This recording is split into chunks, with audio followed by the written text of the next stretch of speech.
Safari ya Raila Odinga, kiongozi asiyezimika. Leo Kenya imelala gizani. Sauti moja iliyokuwa ishara ya matumaini imezimika. Lakini historia haijasahau. Jina lake ni Raila Amolo Odinga. Alizaliwa tarehe 7 Januari 1945, mtoto wa Jaramogi Oginga Odinga, makamu wa rais wa kwanza wa Kenya. Kutoka mwanzo, damu ya uongozi ilikuwa ndani yake. Lakini haikuwa safari rahisi.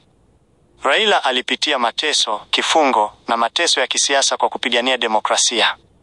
Aliamini katika Kenya yenye haki, usawa na uwazi, hata kama ilimgharimu uhuru wake mwenyewe. Mwaka 1992 aliingia rasmi bungeni. Na hapo ndipo moto wake wa kisiasa ulianza kuwaka kwa nguvu zaidi.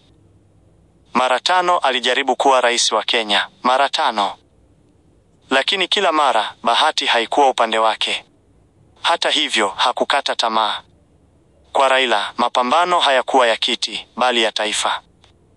Mwaka 2007, baada ya uchaguzi wenye utata, Kenya ilijikuta katika giza la vurugu. Lakini kupitia mazungumzo, Raila alisaidia kuleta amani, akawa waziri mkuu wa kwanza katika historia ya Kenya. Ni yeye aliyesimama pale, akasema, Kenya ni kubwa kuliko mtu yeyote.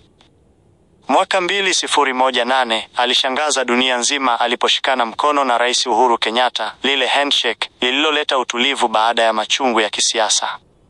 Wengine walimkosoa, lakini yeye alisema, amani ni ushindi mkubwa kuliko madaraka. Na sasa, taifa limepoteza mwana wake shupavu. Rais ametangaza siku 7 za maombolezo. Wakenya wamelia kwa sauti moja, kwa Raila, baba wa mapambano. Lakini tunasema, Raila hajafa, anaishi kwenye mioyo yetu. Leo tukiangalia nyuma, tunaona mtu aliyepigania haki bila kuchoka. Aliamini nguvu ya wananchi. Aliamini kwamba Kenya bora inawezekana. Urithi wake ni wetu. Na jukumu letu ni kuendeleza ndoto yake. Raila Odinga ameondoka, lakini historia imemhifadhi. Jina lake litabaki pale, kwenye vitabu, kwenye nyoyo, na kwenye kila moyo wa mzalendo. Hii ilikuwa simulizi ya maisha ya Raila Odinga, kiongozi wa watu, mpiganaji wa haki, na nguzo ya historia ya Kenya. Kwa updates zaidi, simulizi kama hii, na taarifa za kina, pray kujaza maombi haya. Fuata ukurasa wangu, kwa sababu hapa, tunahifadhi historia. Hapa, tunasimulia ukweli.